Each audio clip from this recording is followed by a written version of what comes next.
देश तक न्यूज़, सच्ची खबर पक्की खबर।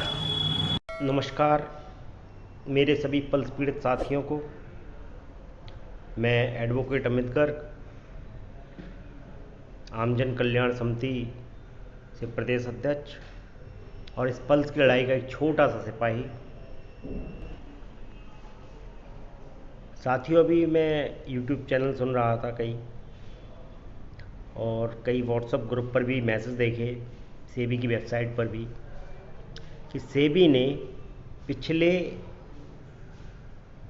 5 सालों का अपना जो डाटा है, जो रिपोर्ट है, वो उन्होंने सबमिट की है कि उन्होंने क्या क्या किया। साथियों, सिर्फ मैं हिंदुस्तान के जितने भी एजेंट साथी हैं, सीनियर साथी हैं, जितने भी संगठन इस लड़ाई को जिन्होंने शुरुआत की, जो लड़ रहे हैं, मैं सिर्फ एक ही बात कहना चाहता हूँ कि साथियों, आखिर कब तक ऐसे ही हम लोगों को गुमराह किया जाता रहेगा सेबी के द्वारा, लोढ़ा कमेटी के द्वारा। हम लोगों की संख्या इतनी है कि यदि हम चाहें तो एक दिन में सुप्रीम कोर्ट में अपना डाटा जमा करा के और लोढ़ा कमेटी से पूछ सकते हैं कि आपने क्या किया।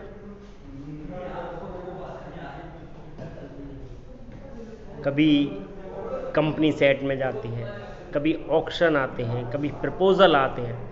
सिर्फ यही सब कुछ पिछले 4-5 सालों से चल रहा है। लेकिन कभी भी लोढ़ा कमेटी ने एक लाइन में ये नहीं कहा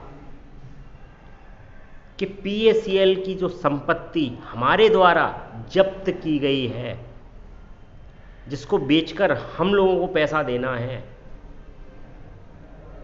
वह कब तक दे पाएगी। न नौमन तेल होगा, न राधा नाचेगी, न बाबा होगा, न घंटा बजेगा, न प्रॉपर्टियां बिक पाएंगी कभी इनकी, न हम लोगों को कभी पैसा मिल पाएगा।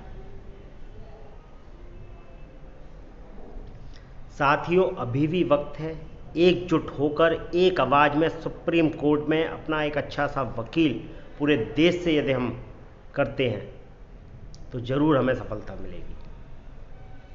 हालांकि आमजन कल्याण समिति इस पर पहल शुरू कर चुकी है, लोगों के डॉक्यूमेंट्स सबमिट करने के साथ साथ, क्योंकि यह मुद्दा पूरे भारतवर्ष का है। इसलिए मैं सभी संगठनों से, सभी राज्यों के संगठनों से अनुरोध करता हूं कि इस नेशनल लेवल पर हम लोग साथ मिलकर एक कार्रवाई करें। साथियों, अगर सेबी को आज हमने नहीं रोका, आज हमने इसका विरोध नहीं किया, तो 20 वर्षों में भी हम पैसा नहीं ले पाएंगे।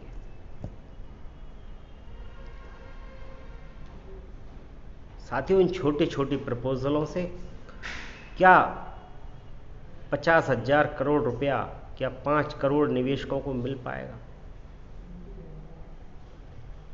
साथियों, अब हमें गुमराह होने की आवश्यकता नहीं होनी चाहिए, हमें गुमराह नहीं होना चाहिए। हमें एकजुट होकर, घरों से निकलकर इस लड़ाई में अपना योगदान देना चाहिए। और योगदान अब सिर्फ धरने प्रदर्शन और उसका नहीं, सिर्फ अब सुप्रीम कोर्ट में अपनी बात रखने के लिए सिर्फ एक अच्छा वकील जो सेबी के खिलाफ बोले, लोढ़ा कमेटी के अगेंस्ट बोले। करोड़ों की संख्या में ये निवेशक जो रोज परेशान हो रहे हैं, एजेंट जो परेशान हो रहे हैं, दर दर की ठोकरें खा रहे हैं, भाग रहे हैं दर दर, और सेबी आज भी सिर्फ गुमराह कर रहा है कि हम ज़मीनें बेच रहे हैं, हम ऑक्शन पर डाल रहे हैं, हमारे पास प्रपोजल आ रहे हैं, हम बेच रहे हैं, हम दे रहे हैं, हमने 2,500 दिए, हमने 5,000 दिए, हमने 10,000 दिए, आप एडिट करो, आप ये करो। ये सब सिर्फ गुमराह करने के तरीके हैं। अगर ईमानदारी से लोढ़ा कमेटी से भी चाहती है पैसा देना, तो उसको ऑफलाइन प्रक्रिया द्वारा पैसा देना होगा, और सबसे पहले उनको एक समय तय करना होगा कि हम इतने महीनों में एक एक व्यक्ति का पैसा लौटा देंगे।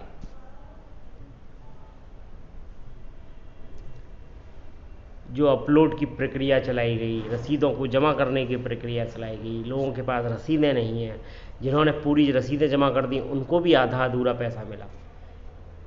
आखिर यह सिर्फ दिखावा है सेबी के द्वारा, लोढ़ा कमेटी के द्वारा, जिस पर हमें बिल्कुल विश्वास नहीं है। आम जन कल्याण समिति ऑनलाइन डॉक्यूमेंट जमा कराने का, ऑनलाइन पेमेंट का पूरी तरह से विरोध करती है, विरोध करती है, विरोध करती है।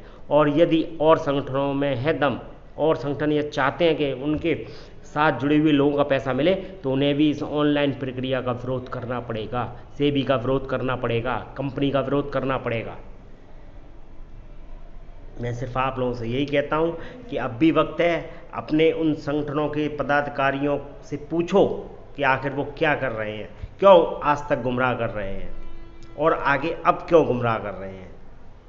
साथियों, हमें सेबी के किसी भी जाल में नहीं आना है, हमें कोई अब लॉलीपॉप नहीं पकड़ना है।